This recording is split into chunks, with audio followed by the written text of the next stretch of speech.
So good morning, everyone. The topic of our class is Happy Bagels and Lox Day, some appetizing laws. Confession to make, today is not Bagels and Lox Day, it's actually tomorrow. Now, we'll read a blurb about that in a moment on the sources, but this day and age, every single day seems to be a day. And you start wondering, who comes up with these days? These are not days that were established by Congress. Congress has those, some national days, national holidays. It seems that these days are advocated for by various interests. So, as an example, Bagels Day or Bagels and Lox Day was a project for Thomas. Right, Thomas's English muffins, Thomas's bagels. They have all sorts of bread products, so they were looking for a Bagels Day. And so, this day, they have the old expression that every day is Mother's Day. Well, now it seems like every day is something day. And I guess if anyone has any suggestions and you'd like to see and try and get it to trend online and maybe even get it established, it seems, and I'm no expert yet on these days, that if you're able to get it trending, able to get the website nationaldays.com to recognize it, you too can establish your own day. But February 9th, 2022, tomorrow is National Bagels and Lox Day. Source number one. Today or tomorrow is National Bagels and Lox Day. A bagel topped with lox, thinly sliced skewered salmon is an iconic Jewish American dish.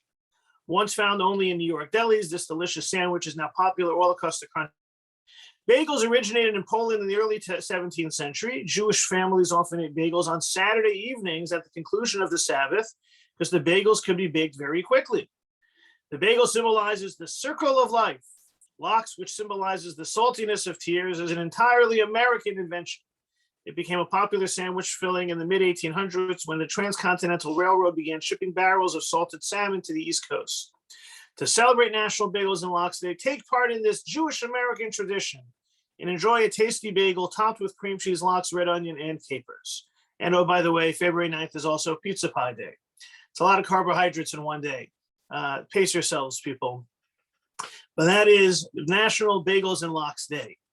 Any reaction to the information presented in this passage? To me, I never knew that Saturday evenings were Jewish bagel nights because they were baked quickly. If anything, Saturday nights there was no room left for eating because you had just eaten over Shabbos. I do know that every now and then a fancy Sudash Lishit third Shabbat meal had lox and bagels if they wanted to be nice, but obviously this is not an exhaustive survey of the history of bagels or lox, but it clearly expresses some of the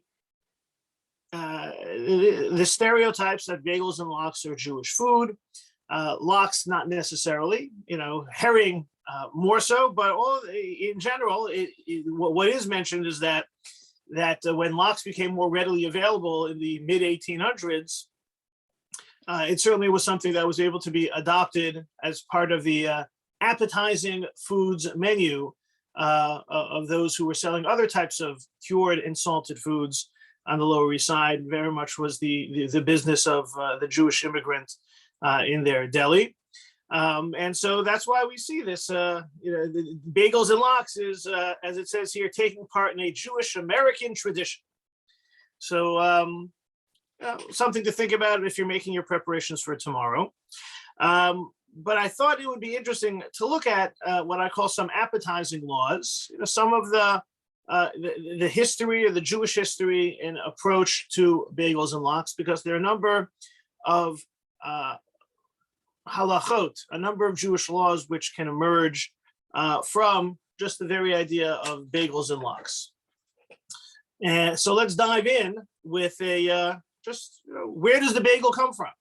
Right, the posting for National Bagels and Lox Day mentions the circle of life. We know that circular foods make their ways into shivas, right? For many of us who are familiar with this idea of the post-funeral meal that the mourners eat, and when they get back to the cemetery, there's an idea that it shouldn't be a meal of their own; it should be provided for them by someone else. And I would say that if for those who are familiar with that concept, whether being the recipients or being the organization or the synagogue entity which provides it, what do you send people? Bagels, right? That's the way it works. You call the local bagel shop, you say, give me a shiva platter, and they know what you're talking about because it has to be bagels. Now, does it have to be lox? Is cream cheese enough? These are all, these are all subjective. These are all based on taste and budget. But the bagels have to be there because the bagels are around and represent the life cycle. And this is something that we reference anytime certain types of foods are utilized. They talk about already dating back to when Jacob was preparing a stew, a soup, and Esau was hungry. And there's a tradition that this was the meal following the passing of Abraham. So Abraham had passed away. Isaac is a mourner. Jacob is preparing a meal for his father, and the first meal has to have something of reminding of the life cycle. So it was a lentil stew, and lentils are round, and beans are round, and cholent, right? The symbolism goes round and round and round and round. But what is the history of bagels? So a couple of interesting historical insights. Source number 2, article on the secret history of bagels. The bagel as Jewish food really came of age during the era of Polish history known as the nobles' democracy. While intolerance and conflict reigned elsewhere, Poland was probably the preeminent country for tolerance, acceptance, education, and understanding. Unlike almost every other country in Europe, Poles identified themselves as citizens of their country rather than of any divisive framework based on religious, ethnic, or linguistic origins. The mindset created the environment where Jews were first allowed the opportunity to bake and then sell bread, of which bagels were an integral part. The shift started to take place in the 13th century. Belinska, a historian, refers to the breakthrough code that came from the Polish prince Bolesław the Pious in 1264 that said Jews may freely buy and sell and touch bread like Christians.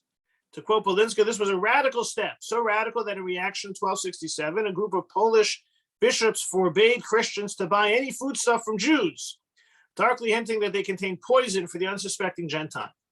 At some point, the theory goes, Jews were allowed to work with bread that was boiled, and they created the bagel to comply with his ruling. So you have to know a little bit about how bagels are made. Bagels are obviously bread-like, but before they are baked, they are boiled, and that's what gets the skin of the bagel to be the way it is. The chewy skin comes from that boiling process first. So here we have a historical suggestion that already going back to the 13th century, Jews and bagels are connected because bagels were the type of bread that Jews were allowed to sell to Christians, and it almost sounds a little bit like when we talk about wine.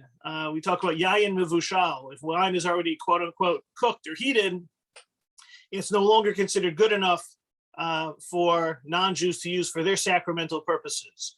And so therefore, the mevushal wine is the one you'll see at all the restaurants. It's officially, once it's mevushal, you don't have to worry about non-Jews handling it.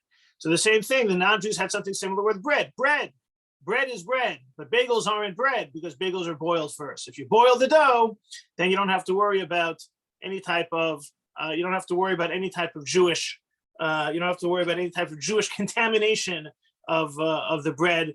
I guess, maybe the boiling kills whatever negative contamination there will be from the Jews in the baking of the bread. But this takes it back all the way to the 13th century as Jews being connected with bagels. Now, some may be thinking the idea, Poland and being a great place for Jews, clearly, the way the Holocaust transpired, that we often think about Poland being terrible for the Jews.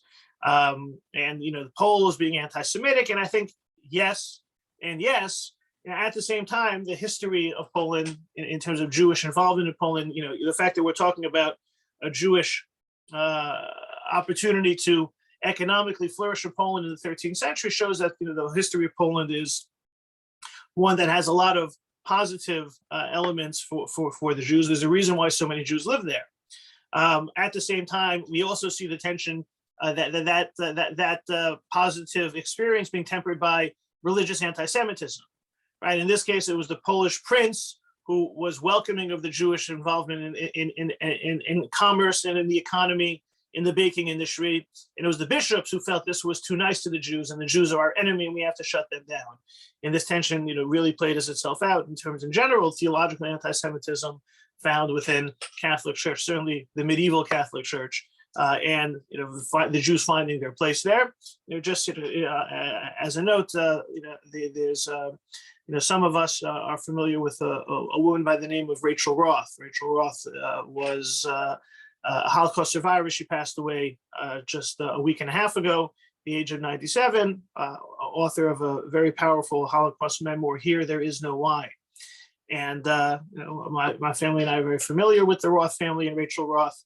And one of the things about interacting with her is that she loves Poland. Even in her later years, she loves Poland of her youth. She grew up in a Poland that was very beautiful and glorious, that she felt very much a part of. Even though obviously things changed with the Nazis and things weren't always good for the Jews in Poland. But I think that just that things are transpiring in 1264 and 1267, good for the Jews and bad for the Jews, that was definitely the experience of many Jews in Poland up until the destruction of Polish Jewry during World War II. So Jews and bagels, but I just also want to highlight that bagels were always known as being distinct from bread because they were boiled first. An article written by Rabbi Yehuda Sherpin, it's found on Chabad.org, quotes some of the research that's in this article in The Atlantic, but mentions that the most famous myth, source number 3 about the origin of the bagel, is about the people of Vienna baking bagels in order to pay tribute to the King of Poland, who successfully repelled the invading Turkish armies in 1683. The story goes that since King Jan Sobieski was famous for his love of horses, the bakers decided to shape their dough into a circle that looked like a stirrup, a Beugel in German. And see, however, the bagel, the surprising history of the modest bread, where Marta Balinska proves that for the most part, this story is a myth, right? Just sort of this, the idea of, the idea of where does the bagel come from is so kind of interesting. This is the shape of the bagel is round. We connect it with life cycle. Maybe it's connected to the stirrup or Beugel in German.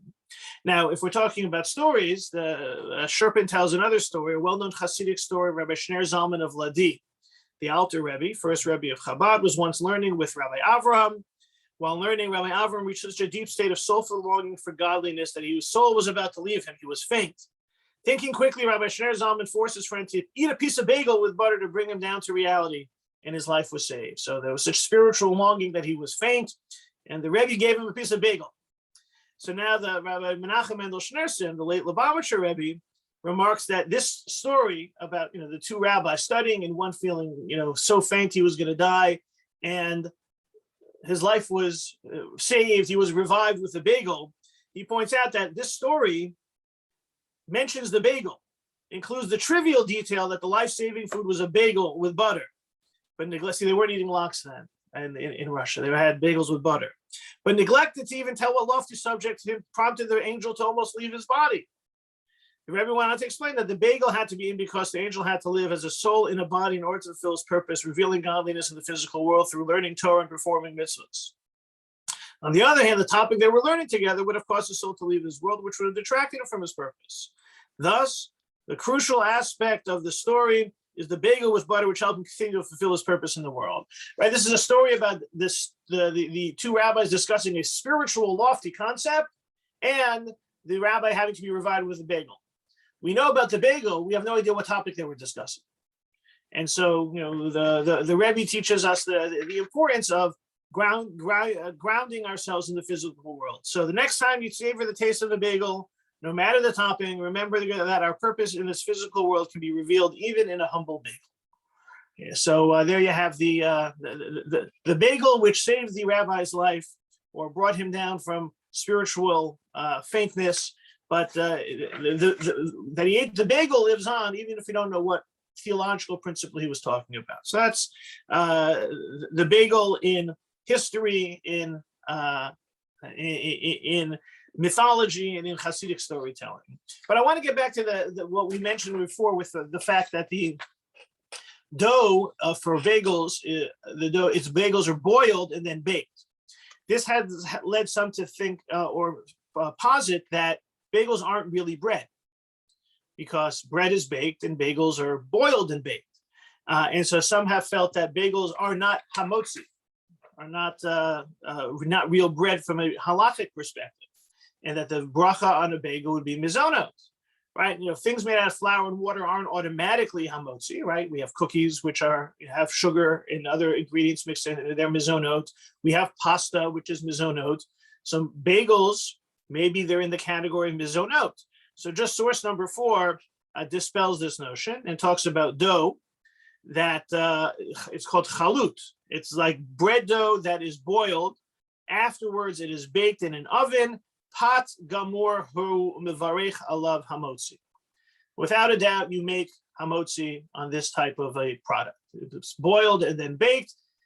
But if it looks like bread and is baked, the dough, it doesn't matter if there's a boiling as one of the steps. It's baked dough. It is hamotzi. Now, there are certain types of rolls and bagels and bread that's called mizonot rolls or mizonot bread. Sometimes if you order the kosher meal on the airline, the kosher caterer that provides that meals, you get, of course, all wrapped and double wrapped and like more plastic than you know what to do with. And you read the little card and it says, this food is going to taste a lot. No, this food is kosher and supervised. All of the things are this and all the bread is mizonot, it will say. And this is a reference to the fact that it's made not with water, but with fruit juice. So the fact that it's made with fruit juice and flour, that might remove it from being as bread and makes it more like cookies and cake. There is a dispute in halacha about this, and the fact that some would say if it has fruit juice with flour, then it's more like cake and therefore it's mizonot. Others would say yes, but there's water in the fruit juice, and at the end of the day, this roll, this bagel, this bread looks exactly the same, feels exactly the same, tastes almost exactly the same as regular bread, and therefore should not be mizonot, it should be hamotzi. So this is a separate category of mizonot on things that are like bread. But here, halacha says very clearly, if it's boiled first and then baked, if it has the ingredients of bread, it's bread and it has to be hamotzi. But the fact that bagels are boiled does introduce us to addressing the subject, and is a bit of a halachic detail relating to the bagels, which seem to have a long history of being a Jewish food. Questions, comments, reactions on the bagels?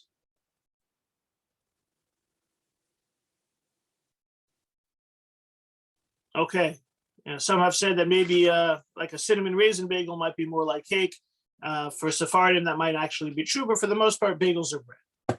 So, when it comes to lox, they come from salmon. We're not going to go into now the whole discussion about lox versus nova, and depending how it's smoked and the like, and what's grav lox and belly lox. That could be a whole class unto itself. It's actually more of a cooking demonstration. Suffice it to say, lox, salmon, kosher fish, pretty straightforward. The process, can only be complicated from a kosher perspective if there are other types of ingredients, or if it is smoked using a smoker that had been used for non-kosher products. Also, but for the most part, the kosher status of lox is pretty straightforward. Last year, we talked about some other appetizing food. We talked a little bit about sturgeon and how that would play out in terms of whether it's a kosher fish or not.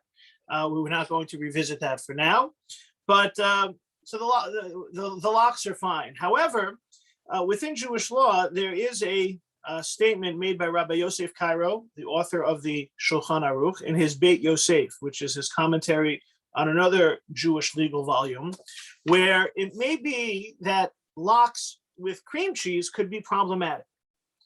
Here is source number 5, where he talks about dagim v'chagavim mutar la'ochlan b'chalav. Fish and grasshoppers, right? We know that we don't eat grasshoppers, but there are some grasshoppers that are kosher. So we can't eat meat with milk, but you could eat fish or grasshoppers with milk, right? And it talks about you're not allowed to you're not allowed to cook meat with milk. This does not apply to fish or grasshopper creatures. Mikol makom, nevertheless, ein lechol b'chalav mipnei hasakana. Don't mix the fish with the milk because of the danger, as he says, he explains elsewhere. So here we have Rabbi Yosef Karo saying that you should not eat milk with fish. For some of you, this may be associating in your minds with this idea of not eating meat with fish, right? There's that reference, and that actually is what the Beit Yosef is referring to at the end. The idea that the Talmud mentions that it's dangerous to mix meat and fish. Why it's dangerous? And the Talmud says that we're very concerned about danger, even more so than whether or not there's a real prohibition. Chamira sakanta me'isura. So therefore, there's no prohibition against mixing meat and fish together, but since it could be dangerous, you should not do it. It's not forbidden, but you don't have to be told something is forbidden if it's dangerous, so don't do it. And so this, of course, is always the kiddush dilemma. If you like gefilte fish and you like cholent, can you put them on the same plate? And some people don't, and some people do, and separate forks. And maybe this is a good reason why we have fish forks. It's a whole chapter of its own in Jewish law. Again, it's not prohibited. It was something the Talmud viewed as dangerous. And like many of the medical or health hypotheses of ancient times, are we concerned of them if they're proven to be non-problematic? And so, many people disregard this idea. There's nothing wrong. Like, I can't really imagine wanting to pile your gefilte fish with cholent on top, but is it such a big deal to put them on the same plate? I don't think we need to be so concerned that if you see someone with fish and cholent on the same plate that you should overturn their plate because they are in danger. Live and let live. But the Beit Yosef is saying here that you have the same concern of danger when it comes to fish and milk together, which all of a sudden, if we're talking about bagels and lox is okay, but if you put on the cream cheese, what do you do with the fact that there's dairy and fish together?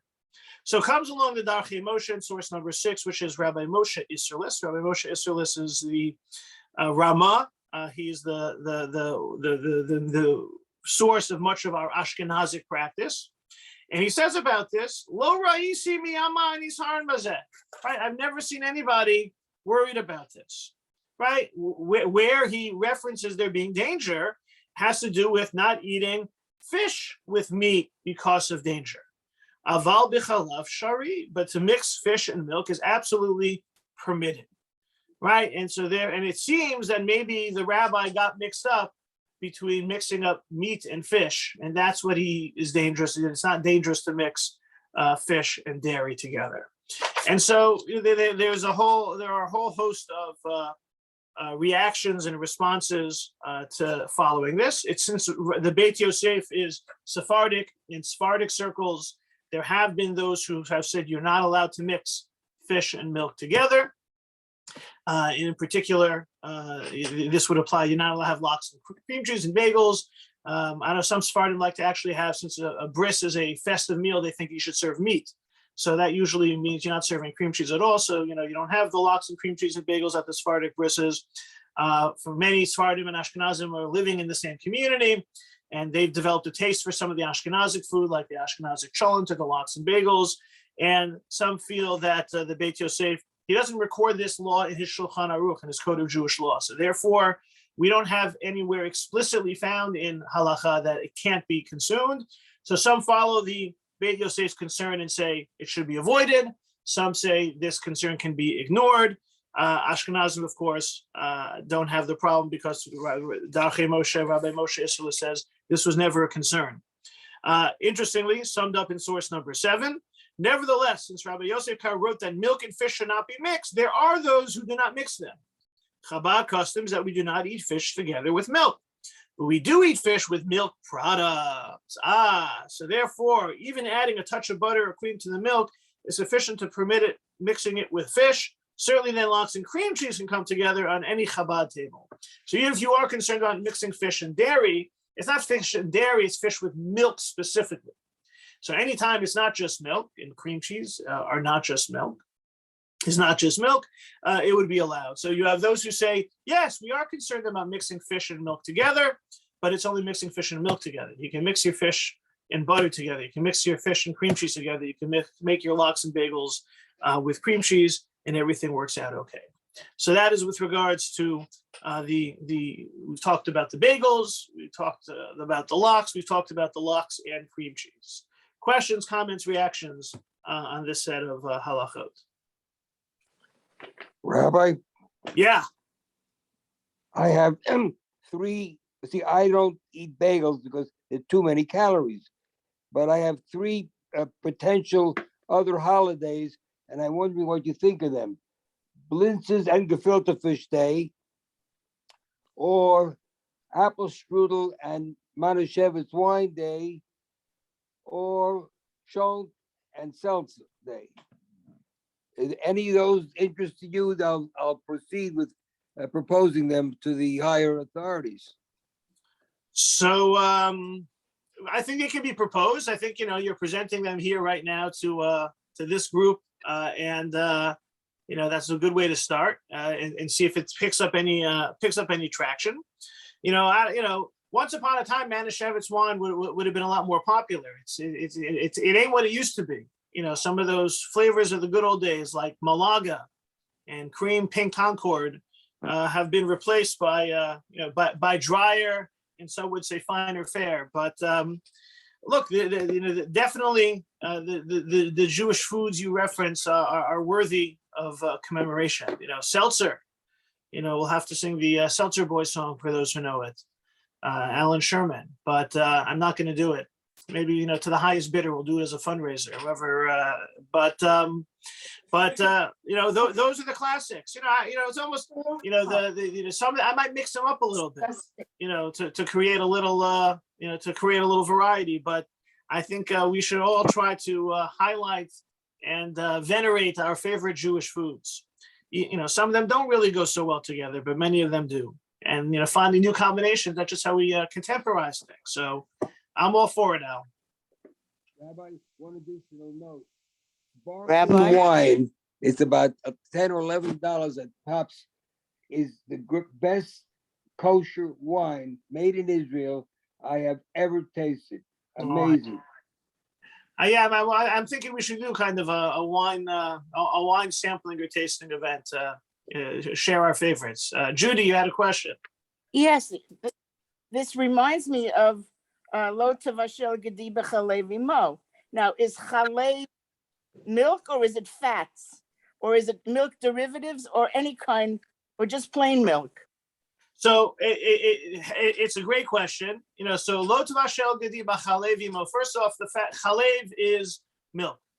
That right. The vocalization of chalev, and that's actually one of the examples of the fact of having an oral tradition, because the letters without the vowels, you could say that it's about the fat and not about the milk, but the chalev is the associative of connecting chalav shell. That's how it's vocalized. So with regard to the oral tradition. We know that it talks there about cooking, but we know the oral tradition extends it to eating,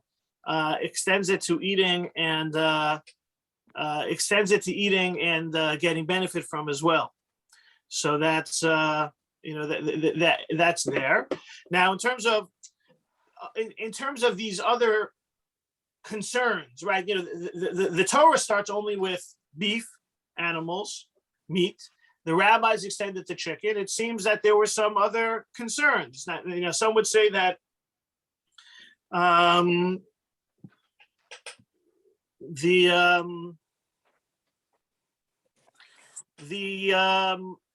but however, some would say that the danger component, it may have been something else. What was dangerous about the fish and the meat together? Now, again, I'm not recommending you try it, but you can imagine that some of these tastes and flavors don't mesh well. It can provide a little bit of gas. And so maybe that was kind of the danger. So that's something to consider. But it smacks a little bit of it, but there's some sort of similarity there, but this is taking it much farther from that Torah prohibition. Now, what I wanted to know, Rabbi, is it milk or milk derivatives too? So there it's anything that has milk. Okay, according to whose commentary? Well, we have anything with milk in it is part of that problem. Okay, thank you. All right. Yeah. Any other questions or issues?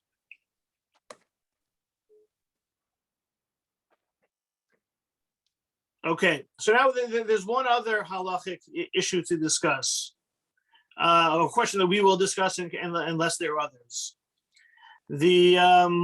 Relates to, you see the question posed in source number 8. I'm planning to eat a bagel and lox sandwich. Is it better to first cut the bagel, prepare it as a sandwich, and then wash for hamotzi?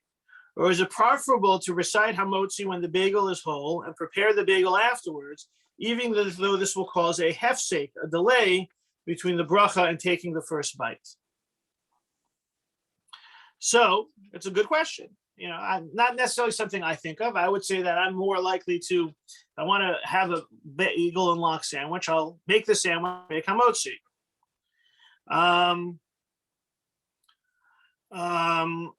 So what do? What are the factors? What are the variables that are involved here? So one of them is one that we're very familiar with from anytime that we eat bread ritually, is that when you make hamotzi on Shabbos, as an example, it has to be a full roll. Right? It says that Botzea Shulchan Aruch source number 9, that you want it to be, when you make hamotzi, you hold on to the bread, and it talks about the idea of you start cutting the bread a little bit so that you'll be able to cut it fully once you make the bracha. But you want to make sure Kadesha Tichle HaBracha Ba'od Shahapat Shalem is the bolded phrase in source number 9. Even if you start slicing a little bit, like some people when they make hamotzi, they hold on to the challahs and they take the knife and graze it so they'll be able to start cutting. You want it to be whole. So there seems to be a preference that whenever we make a bracha on something, we make a bracha on something that is whole, that is complete, shalem. So if that's the case, you can't slice the bagel in half and for it to be considered shalem. So you should be making hamotzi on a bagel that is whole, that is complete. At the same time, there's another element when making hamotzi, that you want to be able to make hamotzi when everything is together. So, for example, the Mishnah Berurah talks about the situation that we know that there's a very widespread practice for there to have salt on the table, or maybe even use salt when making hamotzi. So what happens if you don't have the salt? So it's everyone wash their hands, everyone is making ready for hamotzi, but the salt's not there. Should you wait and have the salt brought to the table? Another aspect of interruption is, can you speak and ask someone to bring the salt? Right? Usually we try not to interrupt between this part of the meal, but people wash and they don't speak until you make hamotzi. So can you, what are you supposed to do? Should you wait for the salt or not? So Mishnah Berurah talks about the idea that if you don't have the salt or what you need, well then you should get what you need. Right? You should ask for the salt or the spices, whatever it is you need to start the meal properly. Va'afilu im yit'acher kitzat. Source number 10 in the bold. Even if this delays making of the bracha until you have what you need, you should wait. So there seems to be a preference for a whole piece of bread, or a whole loaf of bread, or a whole unit. And there also seems to be a preference to have everything that you want. So how do you handle both of these? So one of the suggestions that is given is that you can make the bracha over the whole bagel and don't eat it. Slice it, make the sandwich, and then eat it. Because as the Mishnah Berurah says, you're allowed to have a type of delay if that's what it takes to more properly recite the blessing. And more properly reciting hamotzi in this case would involve saying hamotzi over the whole bagel, But not taking the bite until you're ready to eat what you want to eat is also part of the optimization of the bracha, of the motzi process. So make the bracha, cut the bagel, make the sandwich, take a bite. Now, source number 11 has another suggestion. Doesn't feel that you should wait so long. It's best to recite the blessing while the bagel is whole.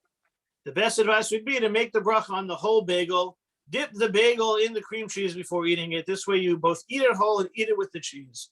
Alternatively, begin to cut the bagel before reciting the blessing, complete cutting it after the blessing, inserting some cheese as you eat it. The idea of trying to, it seems that the rabbis in source number 11 are a little bit more, the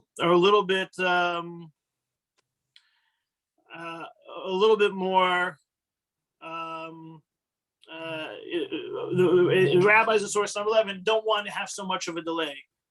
And that's what they're concerned about. And so they say, all right, we want you to take your first bite with everything, but we don't want you to wait so long to make the sandwich. So make hamotzi on the whole bagel, dip it in the cream cheese, and then you take your bite. I still think that the other suggestion is a little bit more creative. Make hamotzi, make the sandwich, make a bite. I do think that most of us, if we're washing for lox and bagels and cream cheese sandwich, we will make the sandwich and then make hamotzi, even if we're not optimizing our hamotzi over a full bagel. I think all of us are doing this l'shem shamayim, for the sake of heaven. And however it is you're going to be doing it when celebrating Bagels and Lox Day, just enjoy it, knowing that we have a long history of the Jewish connection with bagels. We know that when it comes to eating the lox and cream cheese, there is some concern, but for the most part, it seems that all of that concern is obviated as long as it's not fish with milk directly.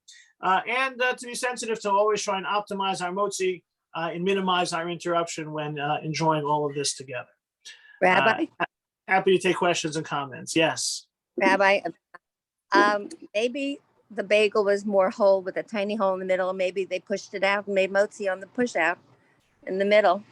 Could be that, that's what that, that's interesting. How you have, you can have lechem mishnah with a full bagel and a bagel hole, as long as the bagel hole has a kazayas, but that definitely is part of it.